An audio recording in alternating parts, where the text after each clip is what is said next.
Kadalasan, kapag tayo ay sinasaway ng ating mga ina, ay palagi tayong nagtatampo.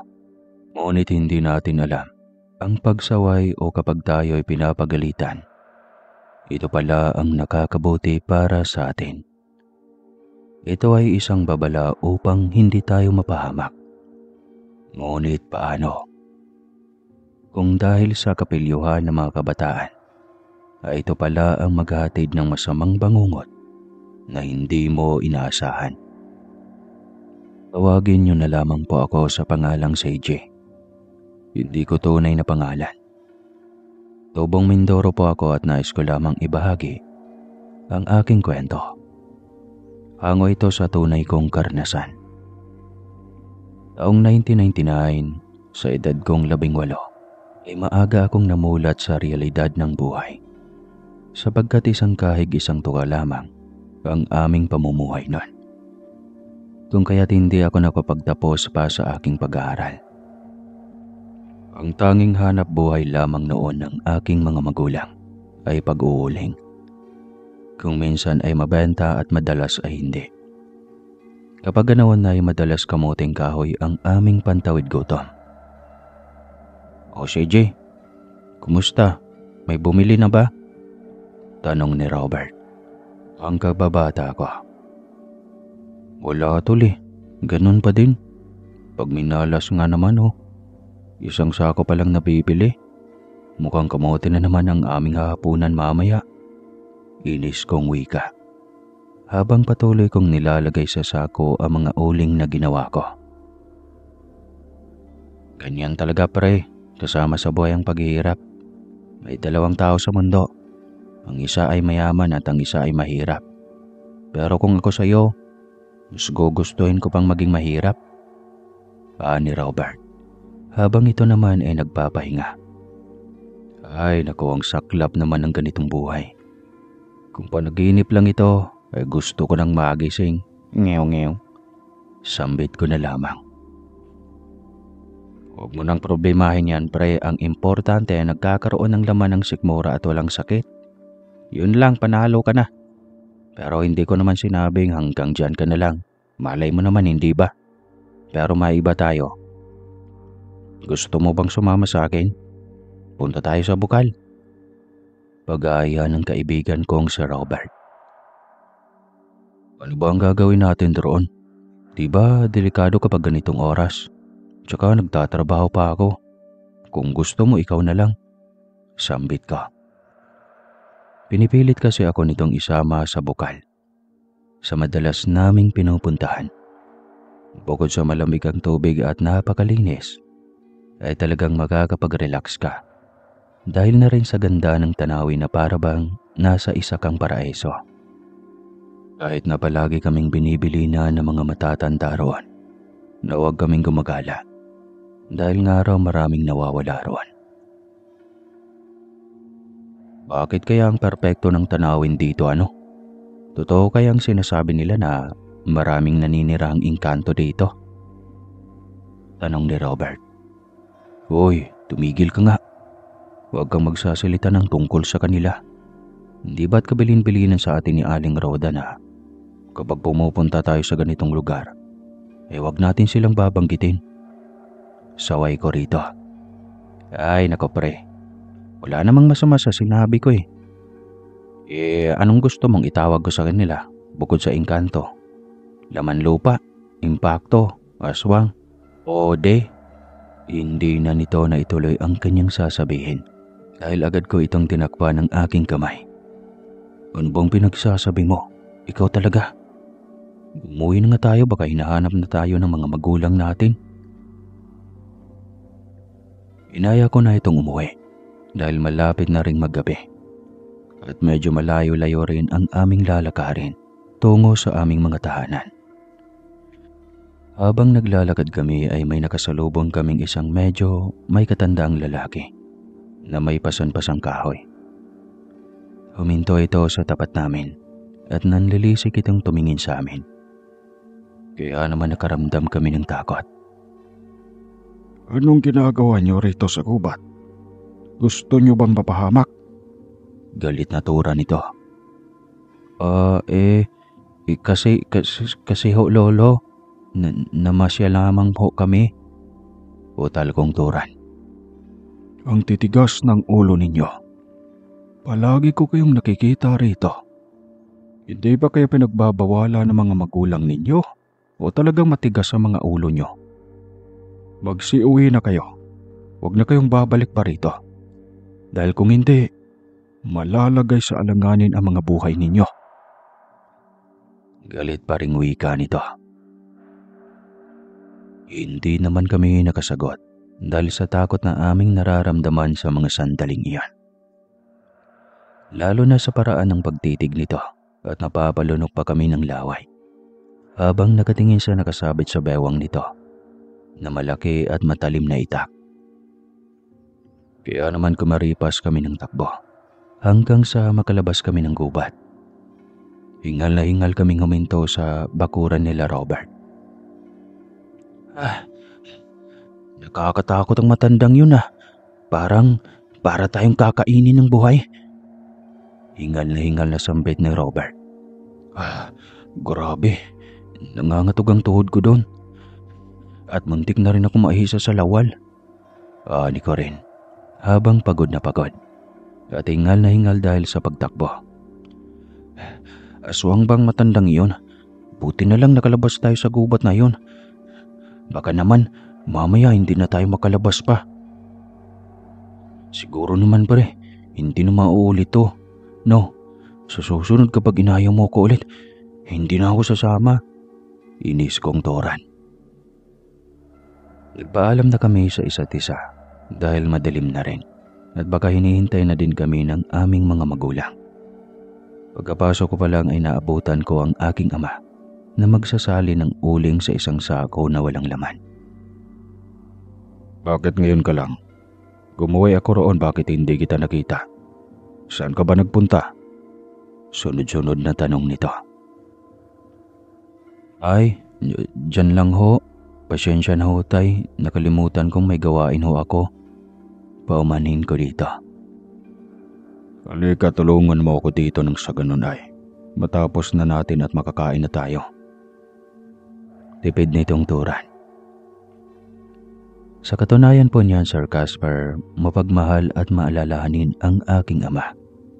Hindi po katulad ng aking ina na laging nakasigaw at estrikta. Kaya naman umuwi ako ay agad akong tumutulong sa gawaing bahay. Nang sa ganun ay hindi ako mapagalitan pa. Mabait naman ho ang aking ina, kaso konti nga lang. Kaso nga lang hindi katulad ng aking ama na kayang magpasyensya.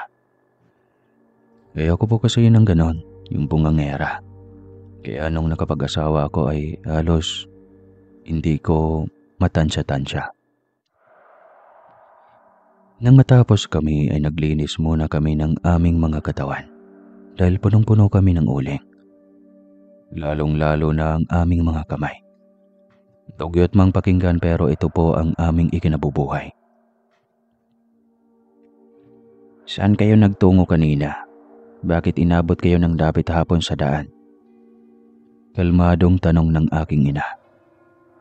Pasensya na ho inay, tipid kong sagot.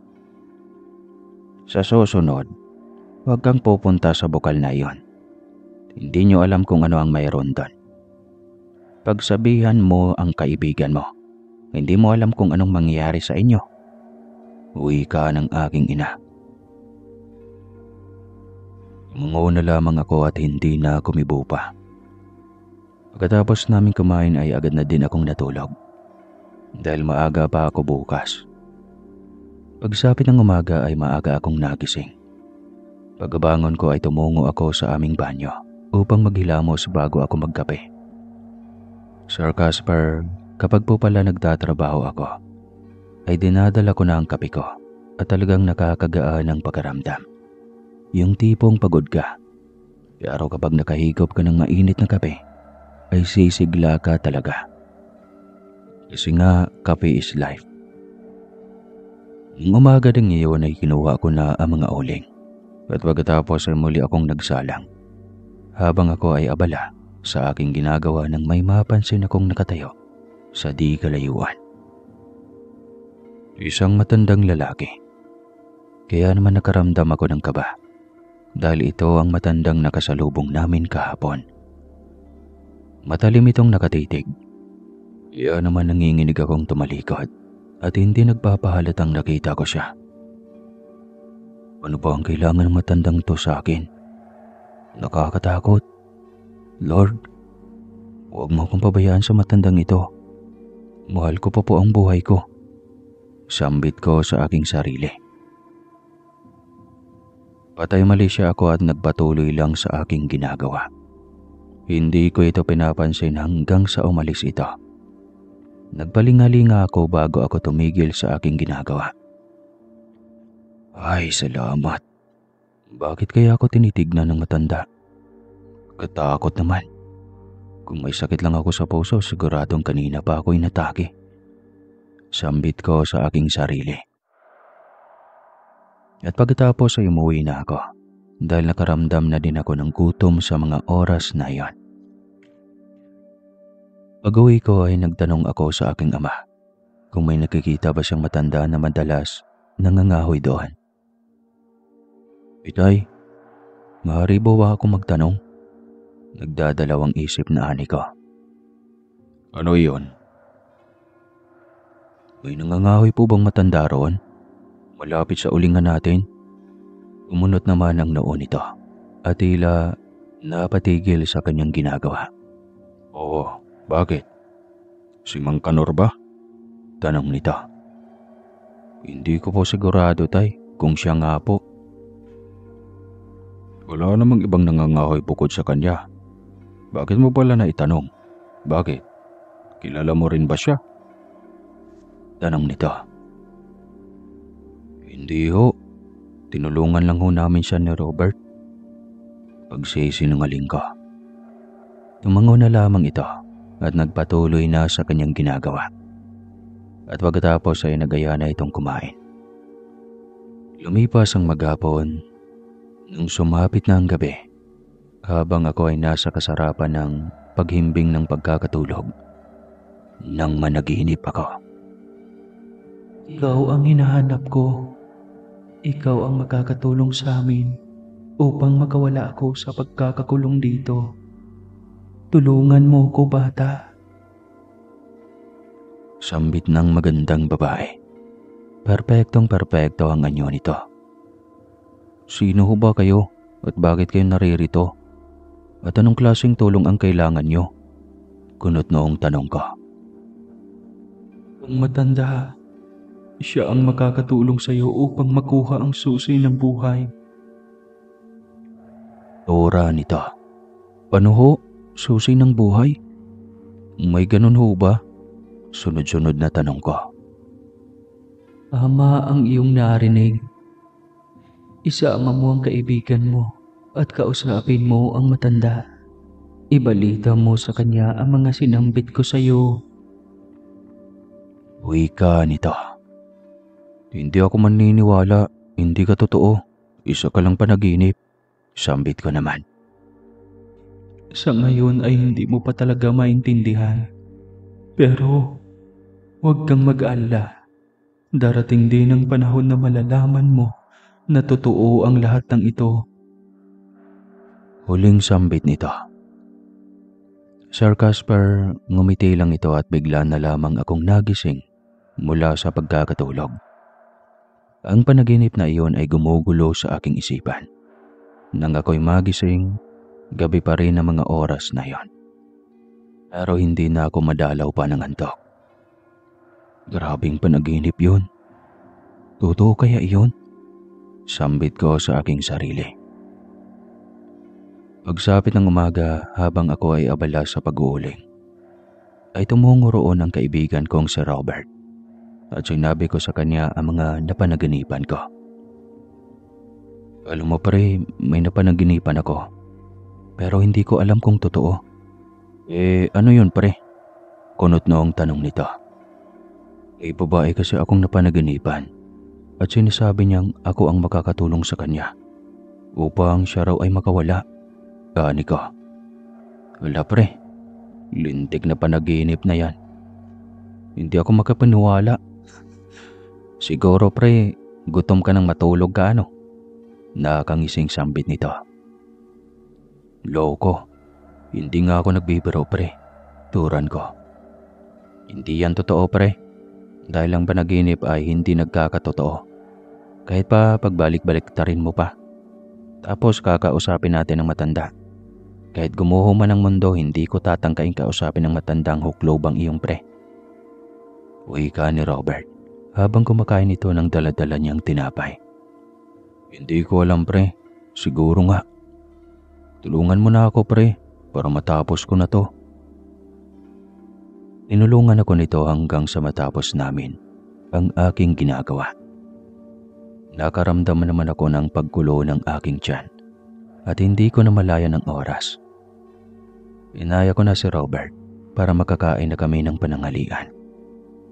Habang kami ay pauwi, ay nakasalubong namin ang matanda. Nakayuko lamang kami at hindi ito tinapunan ng tingin. Pagkatapos namin kumain ay muli kaming bumalik upang tapusin na ang aking trabaho. Inabala ko ang aking sarili sa pagtatrabaho hanggang sumapit muli ang gabi.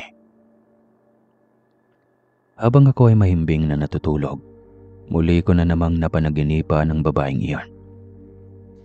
CJ, kailan mo ba ako balak tulungan? Gusto ko nang kumawala sa kulungan na ito. Malungkot na tora nito. Hindi ko alam. Alam kong panaginip lang ang lahat ng ito. Hindi ka totoo.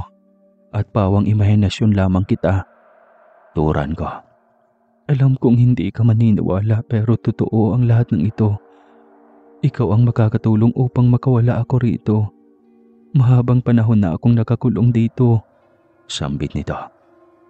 Ano bang nangyari sa iyo? Bakit ka ba nakakulong dito? Tanong ko. Mahabang salaysay, CJ. Alam kong ikaw ang makakatulong sa akin, kaya maghanda ka dahil marami ang mangyayari pa lang sa iyong buhay. Pero huwag kang mag-alala, ang lahat ng iyan ay iyong malalagpasan. Sambit nito. Hindi kita maintindihan. Ano ba talaga ang totoo? Nagugulo ang turan ko. Hindi ko pwedeng pangunahan ang lahat, CJ. Basta ipangako mong tutulungan mo akong makalaya rito. Dahil gusto ko nang mayakap ang lalaking pinakamamahal ko. Malungkot na tura nito. Kita ko sa mga mata nito ang lungkot, ngunit hindi ko mawari sa aking sarili. Kung totoo ba ang lahat ng ito? Nawala ang pag-iisip ko nang makarinig ako ng isang malakas na pagyanig ng lupa na animoy may babala. Umalis ka na, gumising ka. Hindi ka maaaring makita ni Borke. Kundi ay matutulad ka sa akin. Nag-aalalang tura nito. Paulit-ulit kong naririnig ang sambit na iyon hanggang sa ako'y tuluyang magising. Hinihingal akong bumabangon at tila pawis na pawis kahit malamig ang simoy ng hangin. Ano ba itong panaginip na ito? Alam kong hindi ka totoo. Turan ko sa aking sarili. Muli akong bumalik sa pagtulog hanggang sa muling sumilay ang haring araw. Hindi ako nagtrabaho ng araw na iyon dahil aalis daw ang aking mga magulang para i-deliver ang mga sako-sakong uling na naipon namin. Habang ako ay nag-iisa, nakaramdam ako ng pagkainip hanggang sa mapagpasyan kong lumabas ng bahay at tumungo sa kaibigan kong si Robert. Ngunit ang sabi ng nanay nito ay wala raw doon ang kaibigan ko dahil isinama daw ito ng kanyang ama. Kaya naman napagpasyahan ko na lang na mamasyal sa bukal na noong mga panahong iyon ay nawala sa isip ko ang babala ng mga nakakatanda. Habang naroroon ako at nililibang ko ang aking sarili ay tila may nagmamasid sa akin. Kaya naman nakaramdam ako ng takot. Sa mga sandaling iyon mabilis akong tumayo dahil may napansin ako mula sa bukal na paggalaw ng tubig ay may unti-unting lumalabas na itim na ulo mula doon. Hindi magkamayaw ang aking nadarama at parang hindi rin ako makagalaw. Ang wangis kasi ng nilalang na iyon ay hindi kaaya-aya. Mahaba at payat ang mga kamay nito. At ganon din ang mga paa. Ang mga mata nitong pulang-pula at kakaiba din ang tenga nito. Naanimoy aso at kulubot din ang balat nito. Unti-unti itong lumalapit sa akin. Kaya naman napapahiyaw ako. Nang mahawakan nito ang mga paa ko, ay hinila ako nito. Kaya todo ang kapit ko sa puno upang hindi ako nito mahila. Napakalakas nito kaya ramdam kong unti-unti na akong napapabitaw. Ang akala ko noon ay katapusan ko na. Ngunit nagulat na lamang ako nang may humila sa akin paakyat. Ito ang matandang nangangahoy roon at tinignan lamang ako nito ng matalim at hinarapang nilalang na gustong kumuha sa akin. Tigilan mo ang batang ito, Borke. Kundi ako ang makakalaban mo. Tura nito. Astig ng pangalan, Borke. Alamero ka talaga, matandang mukluban. Ibigay mo sa akin ang batang iyan dahil nagugutom na ako. Ilang linggo na akong hindi nakakain ng sariwang dugo at laman. Tura ng nilalang na iyon. Hindi mo ako utusan, Borke. Umalis ka na bago pa magbago ang isip ko. Seryosong tura ng matanda. Tandaan mo, babalik ako at kukunin ko ang batang iyan. Pagbabanta pa nito bago muling bumalik sa bukal. Pagkatapos ay hinila ako ng matanda paalis roon. Habang kami ay papalayo roon, huminto kami malapit sa daanan. Kita mo na ang katigasan ng ulo mo. Hindi ba't nagbili na akong huwag ka nang babalik pa rito? Ano na lang ang nangyari sa'yo kung hindi ako tumungo roon? Saway na sambit nito. Pasensya na ho, Lolo. Ang akala ko hindi totoo ang mga nilalang na iyon, Lo. Nahihiyang turan ko. Hindi ka naligtas.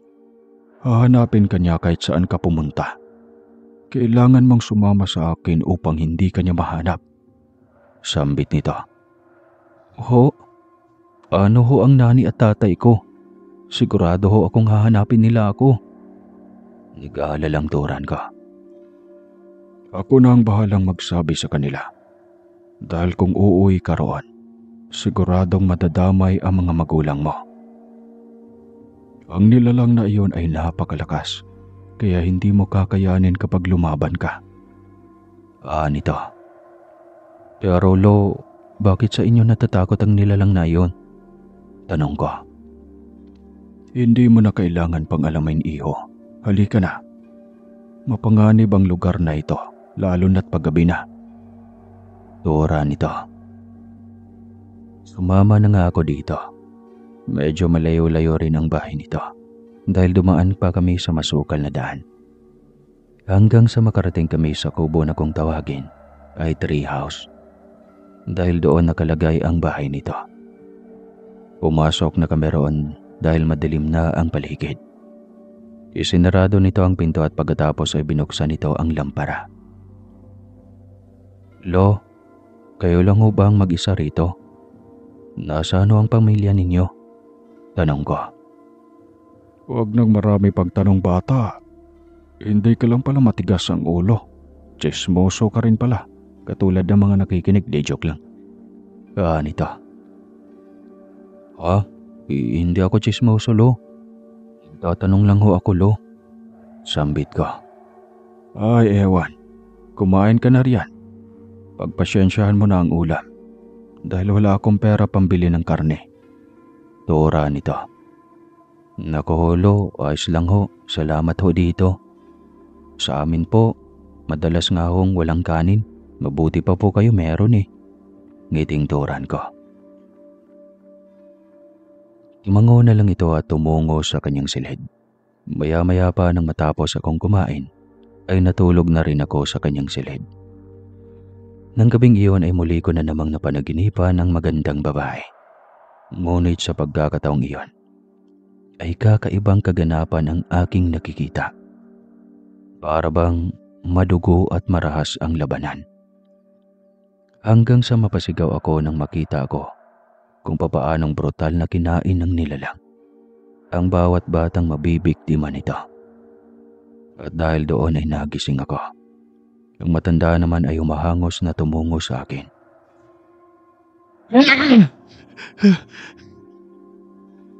Oh, anong nangyari sa'yo? Nag-aalalang turan nito.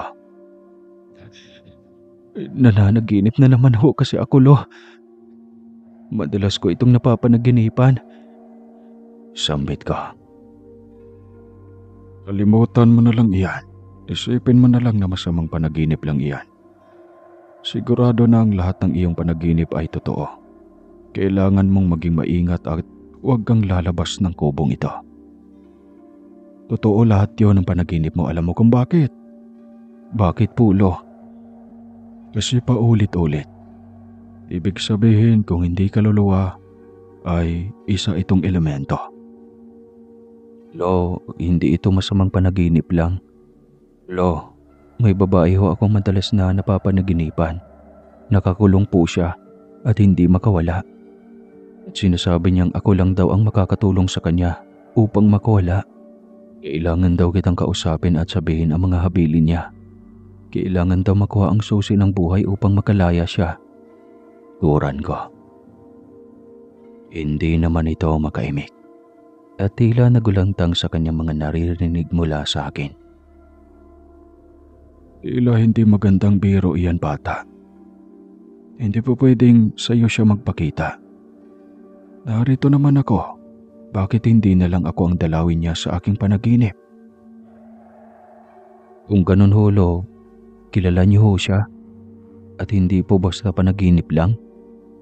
Hindi makapaniwalang ani ko. Tama ka. Totoo ang lahat ng iyan. Hindi siya basta lang. Isa siyang diwata. Kailangan natin siyang iligtas.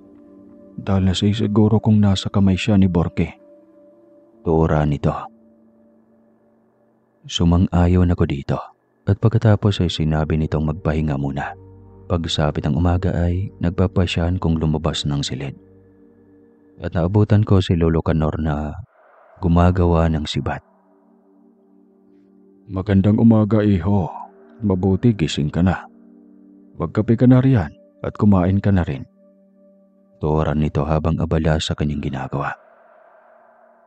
Kaya naman lumapit ako sa kanya at pinapanood ko kung papaano niya pinapatalas ang sibat at ang itak. Lolo Canor, para saan ho yan? Kunot noong tanong ko. Panlaban ito, iho. Kakailanganin natin ito bilang pamproteksyon kung sakali mang sumalakay si Borke. Tura nito. Ano po bang klaseng nilalang ang Borke na iyon, Lo? Bakit gano'n na lang kung ito'y iyong paghandaan, Lo? Tanong ko. Siya ay kalahating bangkilan at kalahating engkanto. Nasa kanya ang susi ng buhay upang makaalis si Athena at ang makakapuksa sa kanya. Sambit ni Lolo Canor. Ano ho? Bangkila na may lahing engkanto? May ganun ho palang nilalang? Turan ko. Tama ka. Maraming bagay dito sa mundo ang hindi kayang ipaliwanag ng mga ordinaryo. O sige na, maiwan na muna kita. Aalis na muna ako. Kakausapin ko pa ang mga magulang mo. Alam kong maintindihan nila ako. Sambit nito. Tumango ako at pagkatapos ay muli akong bumalik sa loob ng bahay nito. At ikinandado kong mabuti. Natatakot man ako pero kailangan kong sundin ang sabi ng matanda. Upang hindi ako mainip ay nagluto ako ng aming pagkain, pananghalian. Tama po ang inyong narinig. Marunong naman ho ako magluto, basta noodles, di joke lang. At iniligpit ko ang mga kalat ng sa ganun ay makabawi man lang ako sa kabutihan ng matandang inakala ko noon ay masama. Ay, ang tagal ni Lolo Canor. Ang taas na ng sikat ng araw. Lord, gusto ko na hong umuwi sa amin. Pero natatakot ako na baka mapahamak pati ang nani at tatay ko. Malungkot na sambit ko sa aking sarili. Sa mga sandaling iyon ay abala ako sa aking pagmumuni-muni. Kaya naman hindi ko napansin ang pagdating ni Lolo Canor. Oh, anong ginagawa mo riyan? Aba, ang linis yata ng bahay ko ngayon ah. Sambit nito. Ikaw ho pala, Lo. Kumusta ho? Nasabi niyo na po ba kila nanay at tatay? Ano po bang sabi nila, Lo? Excited na tanong ko. Sinabi ko na ang dapat sabihin at pumayag silang tumito ka muna ngunit may kondisyon. Kailangan kitang sanayin para maproteksyonan mo ang iyong sarili. Sanayin, Lo? Papaano po? Tanong ko. Bukas ay sisimulan na natin ang pagsasanay. Sa ngayon ay bigyan mo muna ng kaunting lakas ang iyong katawan para maayos kang makapagsanay. Tura nito. Sige ho, Lo. Lo, gusto niyo na po bang kumain? Nagluto na po ako. Ngiting sambit ka. Aba, hindi ko akalaing marunong ka palang magluto sa ganyang edad mo. Alam mo, bata, ganyan din ako noong kapanahonan ko. Tulad mo, matigas din ang ulo ko. Pero marami akong natutunan sa mga pagkakamali ko. Masayang sambit nito. Talaga, Lo? Alam niyo ba, Lo, na natatakot kami sa inyo ng kaibigan ko? Ang akala ko kasi namin ay sasaktan ninyo kami. Ngunit nagkamali pala ako. Mabuti ho kayong tao. Masayang turan ko. Tama ka, mabuti akong tao. Pero kailangan kong maging masungit para matakot sa akin ang mga pasaway na katulad mo. O paano? Kumain na tayo. Ngiting ani nito. Habang kumakain kami, Sir Casper, ay nagkwentuhan din kami. At napagalaman kong may pamilya siya at nangungulila na raw siya sa mga ito. Pero kailangan daw niyang lumayo para sa ikabubuti ng kanyang pamilya. Sapagkat siya ay isang manunugis at pinaghahanap daw siya ng mga alagad ng dilim. Kasama noon ang paghahanap niya sa babaeng kanyang iniibig na hindi na nagpakita pa sa kanya. Pagkatapos namin kumain ay ako na ang nagligpit at naghugas. Pagkatapos ay pinanood ko siya kung papaano niyang buuin ang sibat. At sa pagsapit ng gabi ay maaga kaming natulog. Dahil maaga pa kaming gigising upang sisimulan na ang pagsasanay ko. Habang ako ay muling mahimbing na natutulog, ay napanaginipan ko na naman si Athena. Yun kasi ang pangalan na binabanggit ni Lolo Canor.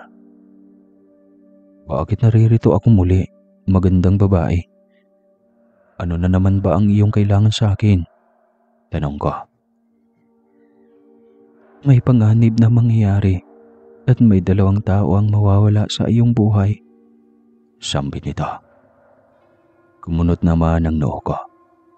Kaya naman magtatanong sana ako. Ngunit kaagad ako nitong pinaalis. Magtago ka. Nariyan na si Borke. Hindi ka niya maaaring makita. Bulong nito. Kaya naman nagtago ako sa madilim na parte. At doon ko sinilip at pinakinggan ang lahat ng nagaganap. Mahal kong Athena, kailan mo ba ako magugustuhan? Magkauri naman tayo. Hindi mo ba alam na mas magandang lalaki at mas makapangyarihan ako kumpara sa mortal na lalaking iyon? Mayabang na sambit nito. Wala akong pakialam sa iyo, Borke. At kahit kailan ay walang makakapalit sa puso ko ang lalaking minamahal ko. Tandaan mo ito, kapag ako'y makawala rito, paparusahan kita ng kamatayan at 10 ulit na paghihirap. Galit na sambit ni Athena. Athena pala. Mahal ko, matanda na ang minamahal mo. At ilang taon na lang ay mamamatay na siya. Tayo ang nababagay sa isa't isa. Dahil tayong mga immortal ay para lang sa kauri natin. Mayabang na tura nito. Kung ikaw lang, Borke, kahit mamatay na lang ako, hindi ako iibig sa katulad mong napakapangit na nga ay napakabaho pa. Pang-iinsulto pa ni Athena. Natawa naman ako sa mga narinig ko, Sir Casper, at nakita ko kung papaano huminto sa pagsasalita ang Borge na iyon. At kita kong hindi na may pinta ang kanyang muka. Sinabihan mo akong pangit. Samantalang maraming aswang at diwata ang gustong makipag-isang dibdib sa akin. Samantalang ikaw, iniibig ko. Pero sasabihan mo ako ng pangit at mabaho. Ang sakit mong magsalita, baby. Dahil dyan ay mapapaaga ang paglaho dito sa mundo ng lalaking iyong iniibig mo. Galit na tura nito. Nakita ko naman ang pag-alis nito at dinig ko kung papaanong magwala ang nilalang. Kaya naman lumabas ako mula sa aking pinagtataguan. Athena, ang sabi ni Lolo Canor, nasa halimaw na iyon ang susi ng buhay. Sambit ko. Kung ganoon na hindi na ako makakawala pa sa piitan na ito. Kailangan ko nang tanggapin na habang buhay na ako dito. Lumuluhang tora ni Athena. Huwag ko kayong mawala ng pag-asa. Sisiguraduhin ho naming makukuha namin mula sa halimaw na iyon ang susi ng buhay na magpapakawala sa iyo dito. Paani ko. Ngumiti lang ito at pagkatapos ay pinabalik na nito ako. Hanggang sa ako'y magising na mula sa pagkakatulog. Pagising ko ay napansin kong wala si Lolo Canor sa kanyang higaan.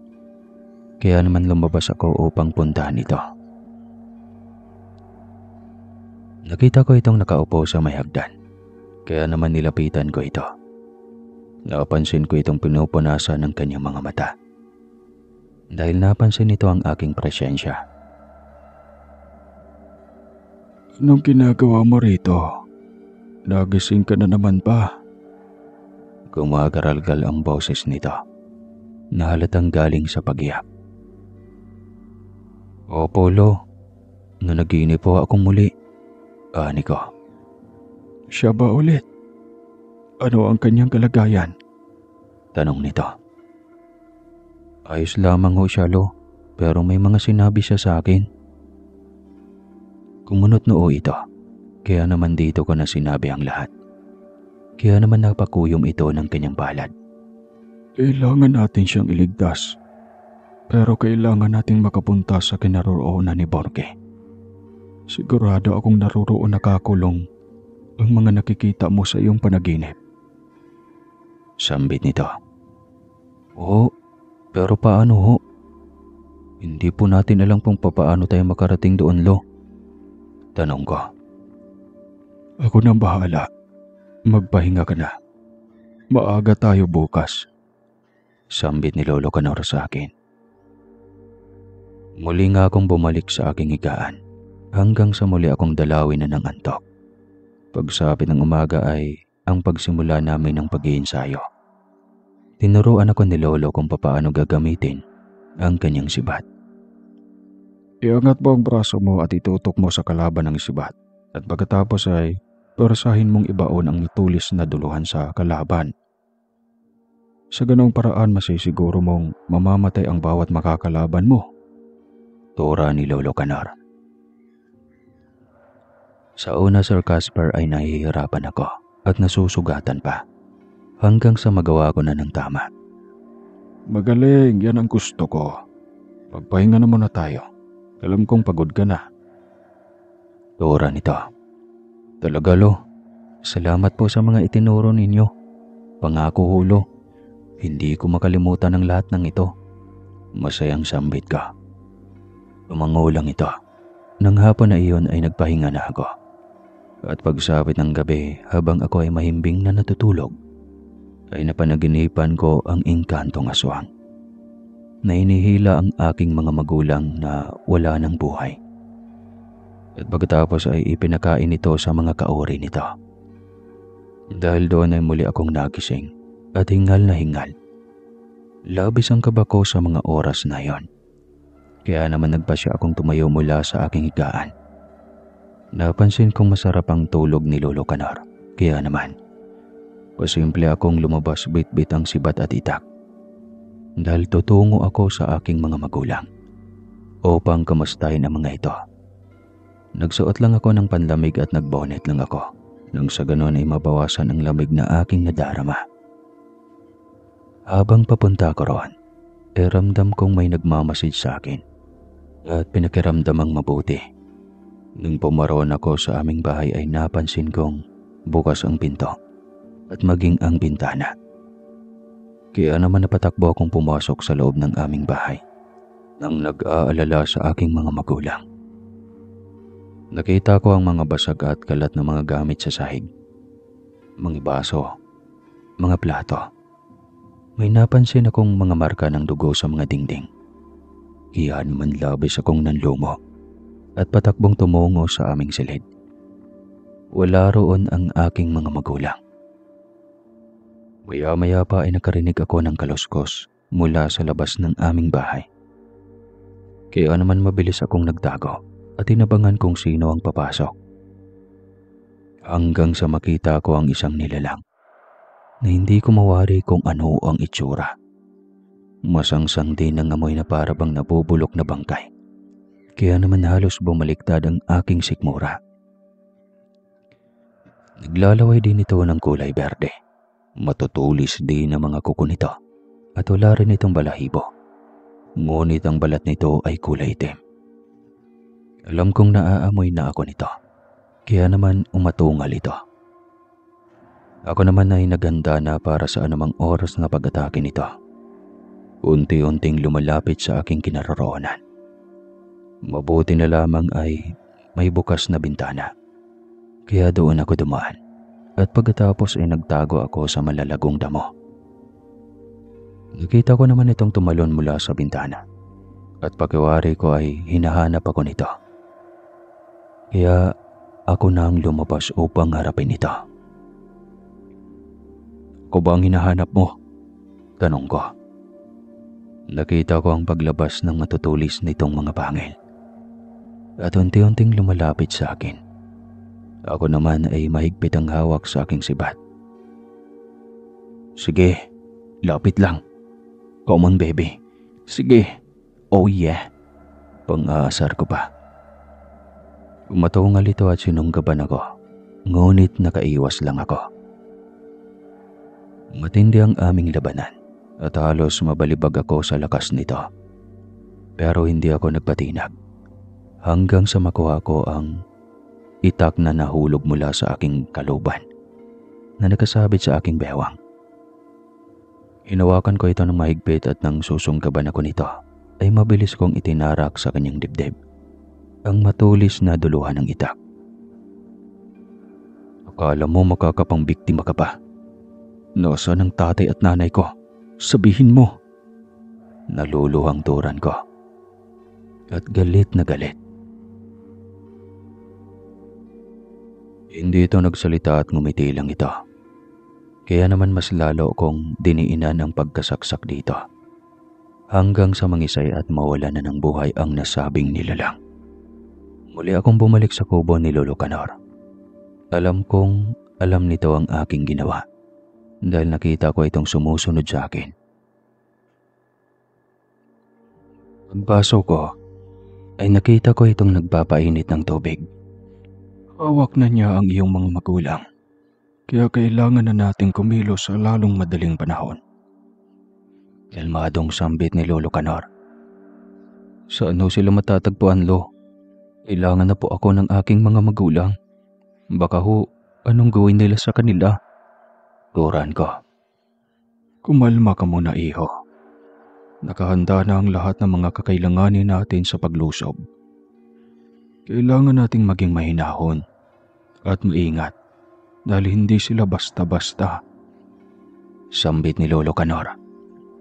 Pero Lo, hindi ako basta-basta hihinahon kung alam kong sa anumang sandali ay pagpipiyastahan na nila ang aking mga magulang. Nag-aalalang sambit ko. Nakita ko itong tumayo at kalmadong kinuha ang kanyang sibat at itak. Pati na rin ang mga pangontra. Pagkatapos ay lumabas ito ng bahay nang hindi ako nilingon.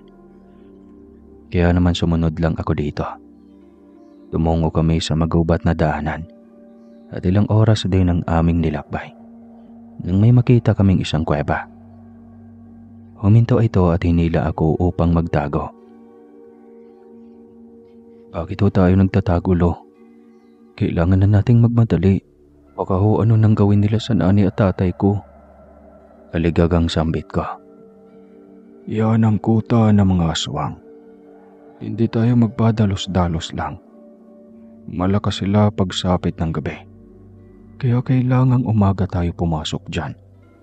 Dahil hindi na sila makakalabas pagsapit ng umaga. Sambit nito.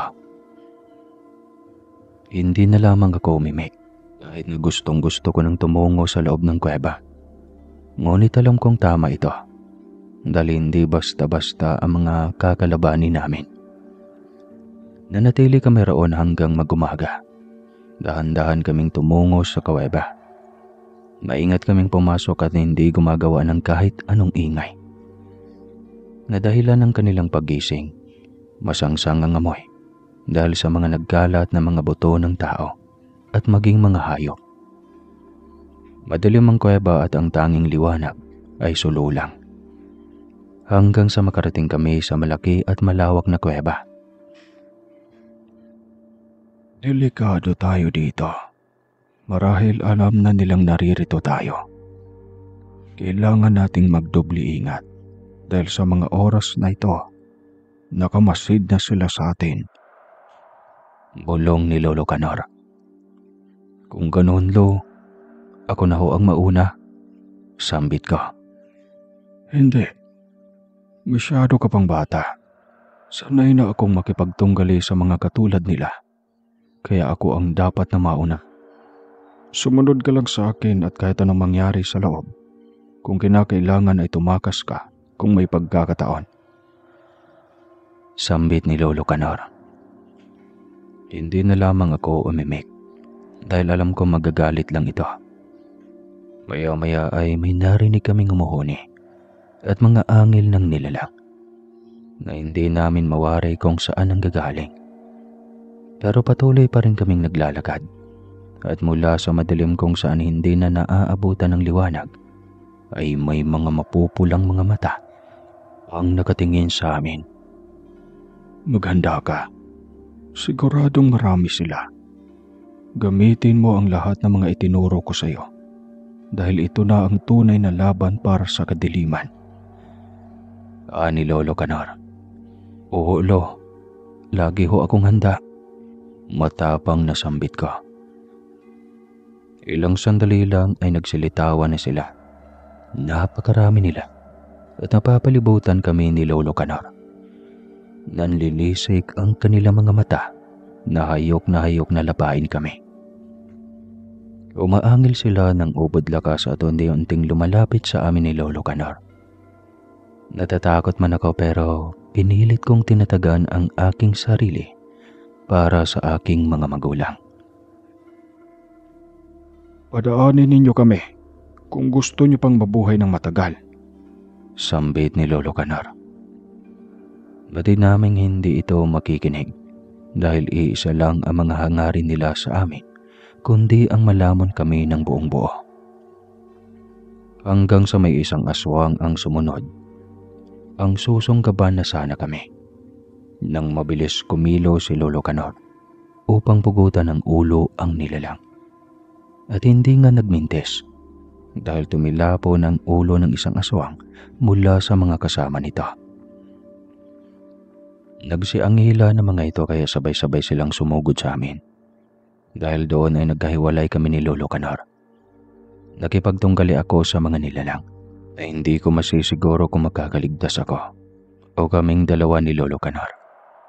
Gamit ang mga itinuro sa akin ni Lolo Canor, ay nalagasan ko ang mga aswang na sumusugod sa akin at ganoon din si Lolo Canor. Hanggang sa hindi ko na malaya na malalaglag pala ako sa isang napakalaking butas. Dumadaos-dos ako pababa hanggang sa gumulong-gulong ako. Masakit ang buo kong katawan pero pinilit kong tumayo.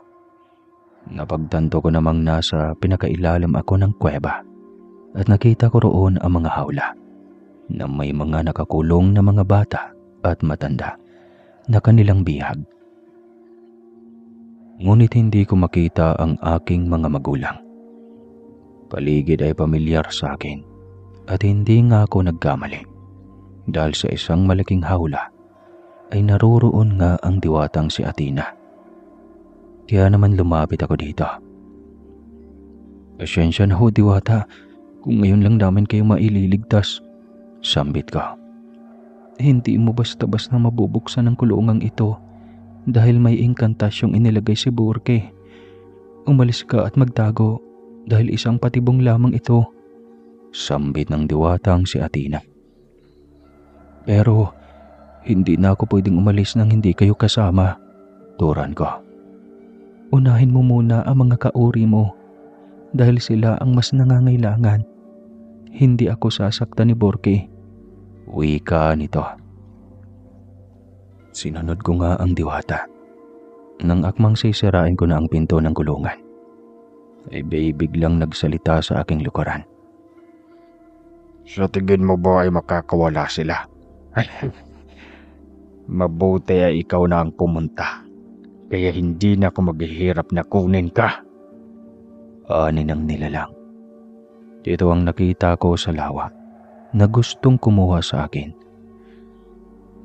"Narito ako upang bawiin ang aking mga magulang at iligtas ang mga bihag," sambit ko. Ang iyong mga magulang, mga alagad, ipakita niyo ang kanyang mga magulang. Sambit nito. Maya-maya ay may lumitaw na mga aswang at ibinalibag sa lupa ang aking ina at ama. Nangihina na ang mga ito at halos malagutan na ng hininga. Naliligo na rin sila sa sarili nilang mga dugo na umaagos mula sa natamo nilang kagat. Halos matuklap na rin ang kanilang mga balat. Dahil doon ay labis na galit ang aking nadarama sa mga sandaling iyon. Ayos ba, bata? Huwag kang mag-alala. Matutulad ka rin sa kanila. Yun nga lang, uunahin ko sila. Nakangising sambit nito. "Pakawalan mo ang aking mga magulang.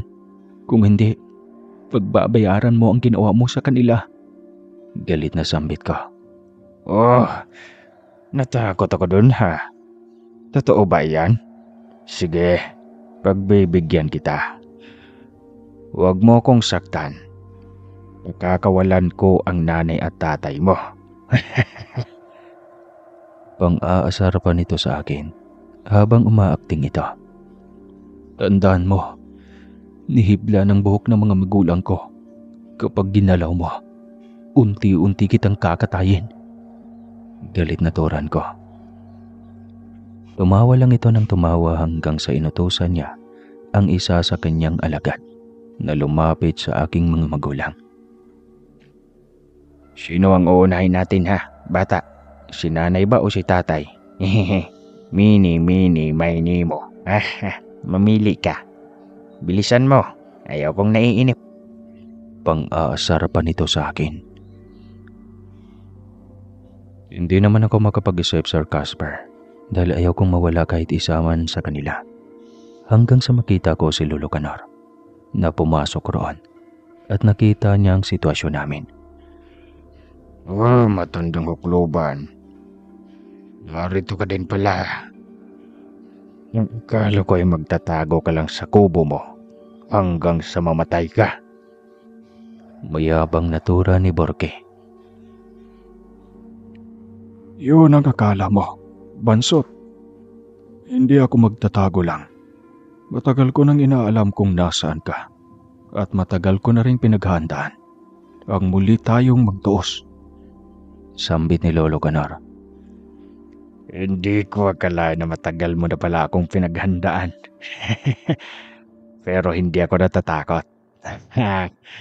Lalo na ngayon. Isa ka ng uugod-ugod at malapit nang magpaalam sa mundo. Nakangising turan pa rin ito. Tama na ang kayabangan mo. Dahil hindi ko hahayaang mabuhay ka pa. Noon, nagawa mo akong talunin. At nakuha ang pinakamamahal ko. Ngayon, babawi ako. Matapang na sagot ni Lolo Canor.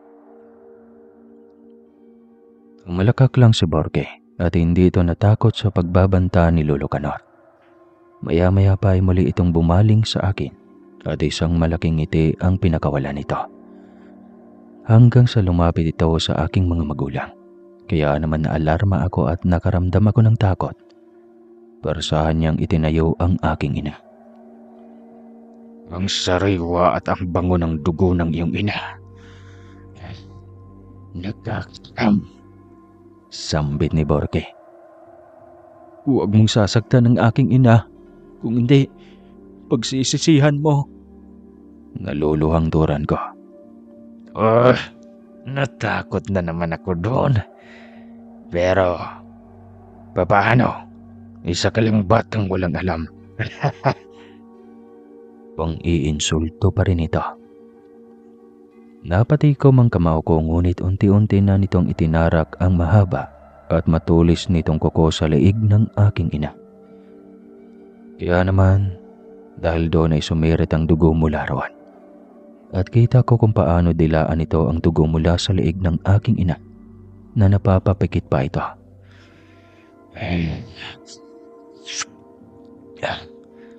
Ang sarap ng dugo ng iyong inabata. Nagugutom na ako. Hindi ko na kaya. Tura nito. Hanggang sa lumabas sa mga pangil nito at walang kaano-ano'y.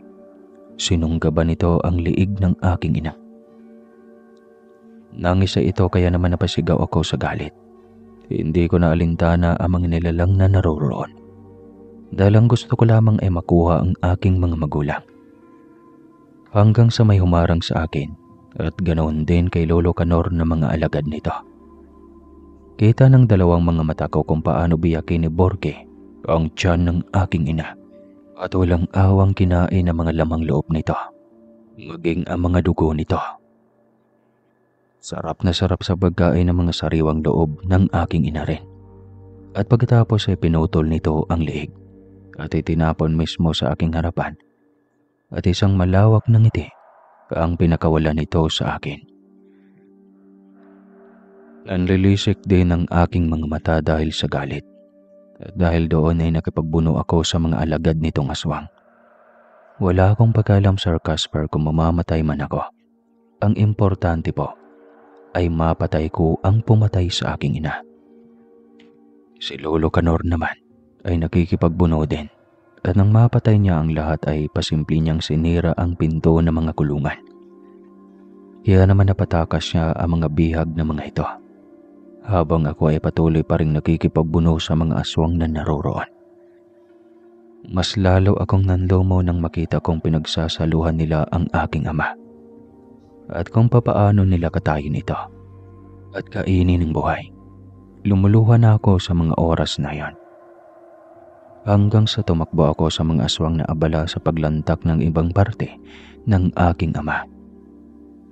Ibalis kong pinugutan ng ulo hanggang sa maubos namin sila. Ngunit si Borge ay nananatili lang na masaya kaming pinapanood habang kinakain ito ang putol na binti ng aking ina. Magbabayad ka sa ginawa mo sa aking mga magulang.